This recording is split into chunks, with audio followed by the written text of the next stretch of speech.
Lance Armstrong has been making a comeback recently. Holy smokes, this isn't a publicity stunt anymore. This guy's really talented. Was complete jackassery.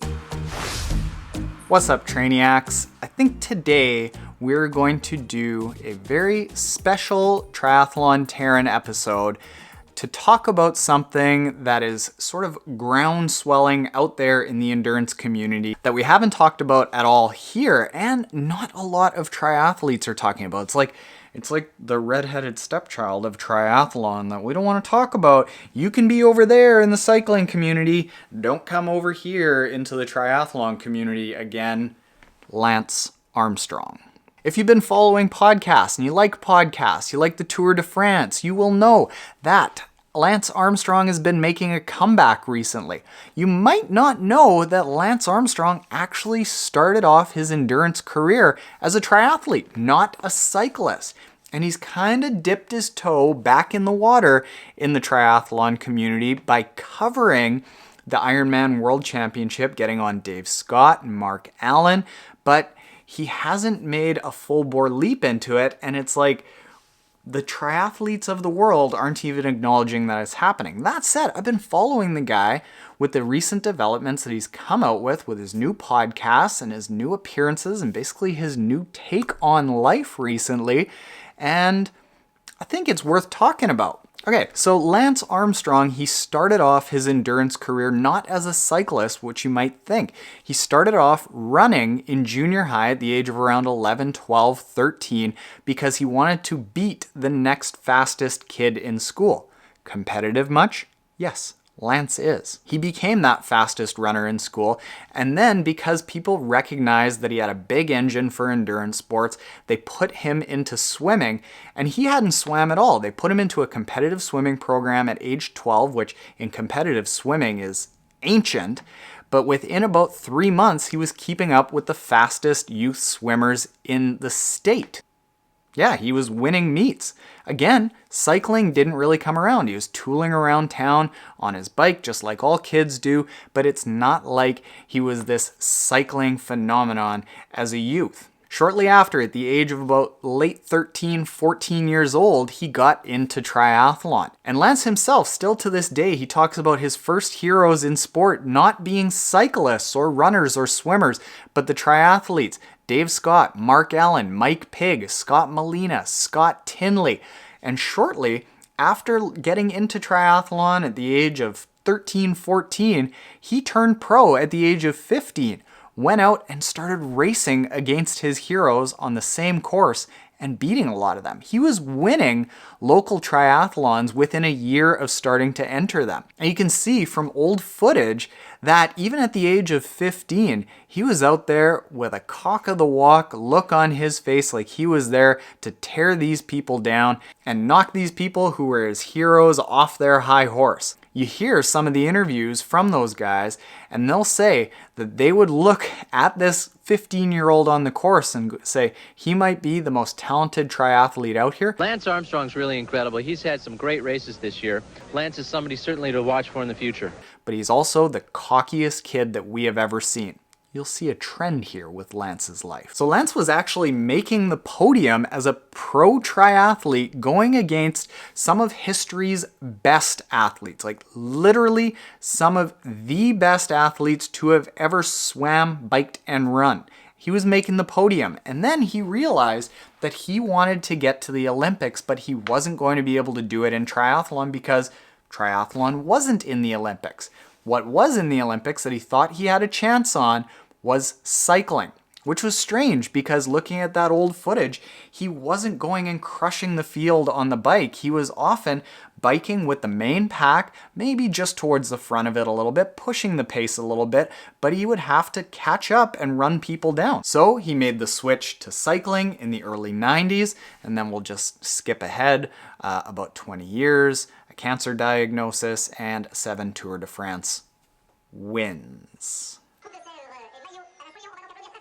Eventually, Lance Armstrong obviously retired from cycling, as we all know, and in 2012 he entered into an agreement with the World Triathlon Corporation WTC, that holds the Ironman events, to start competing in pro half Ironman events. And at the time, people who didn't know Lance's background as a super talented youth triathlete thought that it was just this publicity stunt. Granted, it probably was a publicity stunt by World Triathlon Corporation. This was right in their heyday of growing the sport worldwide in half and full Ironman distance races. But fact of the matter was that Lance Armstrong is probably one of the most talented endurance athletes to have ever walked the face of this earth. He's so well-rounded that he got knocked around a fair bit in the first few events that he did. He says that he couldn't figure out the nutrition. He would be taking on so much nutrition, and then he'd get onto the run, and all of a sudden everything would come up, and he'd start throwing up, and he'd fade towards the end of the run. But after 25 years of not entering a triathlon and not ever going through the build process of amateur triathlete again and then back into half Ironman racing, he ended up winning the Super Frog Triathlon and the half Ironman in Hawaii. He was racing against some of the sport's best, beating guys like Chris Lieto out there and Tyler Butterfield. Now, for example, here's how he raced. He came out of the water in the 2012 Hawaii half Ironman in 4th place. 4th place! He's going up against pro triathletes who'd been swimming consistently for decades, comes out in 4th place, just seconds down from the leader. Obviously, hops on the bike, but doesn't go and decimate the field because he knew that he'd have to get off and run. So he puts out the fastest bikes in these events that he's winning by about 3 to 4 minutes. Basically just a comfortable lead that he knew that he could give up a little bit of time in the run and still do okay. He would put in a good run. Still, he did a 1:22 half marathon, 4th fastest of the day in Hawaii. And in the Super Frog 70.3 triathlon, it was basically the same sort of thing. Frontish pack in the swim, fastest bike, not by a lot, but enough to build a comfortable lead, and then put in a solid front-ish pack run. And then amongst all this, while people were talking about, is Lance Armstrong good enough to win Kona? And he was talking about a build-up to Kona, and everyone was starting to go holy smokes, this isn't a publicity stunt anymore. This guy's really talented. And Kona's such a bike-heavy course. Oh my God, what's gonna happen? Oprah happened. And then 5 years ago, Lance Armstrong was obviously ostracized from basically all of sport, all of his own business, all of his own charities, and his life has completely changed ever since then. Knowing full well that I am opening myself up to absolute carnage in the comments here, here's my take on Lance Armstrong and what he did over the course of his 7 wins in the Tour de France. Was he doping? Yes, absolutely. Was everyone else doping? Yes, absolutely. Do I believe that he was the best cyclist out there? Yes. The doping itself, I believe, was so prevalent in the entire community that it's not like he had the best doping program that turned him superhuman. Everyone was on a doping program, and fact of the matter is that you still had to be talented, you still had to put in the work. And Lance Armstrong was that talented, and he put in the work. However, I think that how he dealt with his teammates, with the public, with his business partners, was complete jackassery. And that, yes, he probably deserved to pay for that. The severity of what he's had to pay, I would say probably edges on a little bit firm when they're basically trying to ruin the guy, not for now, but for all of eternity, and everyone else gets off scot-free. Now here's where I had a problem with Lance Armstrong, particularly with the Oprah interview.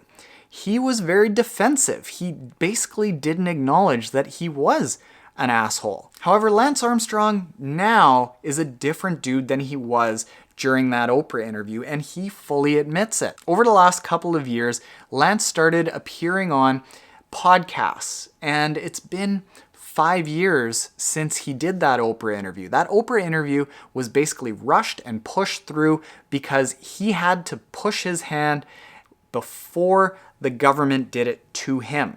So he wanted to be in an interview with somebody that he knew that was kind of controlled instead of in a deposition doing it for the first time. What he's now admitting is that he wasn't ready for it. And even then, he hadn't had the time to be introspective and realize, like, you know what? I have treated people like trash and they deserve to be angry at me and I deserve a lot of this. So he was at that point still defensive. Starting about 1.5 years ago, he's had little bits of starting to be introspective by being on other people's podcasts. He was first on Joe Rogan, and when I listened to that, I was like, you know what? He sounds a little bit different, still kind of guarded, still not quite open to it, but he at least seems a little bit remorseful. Fast forward to the beginning of this year, appears on Howard Stern, even a little bit more remorseful of how he acted towards his teammates. Starts the Forward podcast, and I start listening to him. I'm like, you know, I might as well just listen to what this jerk has to say.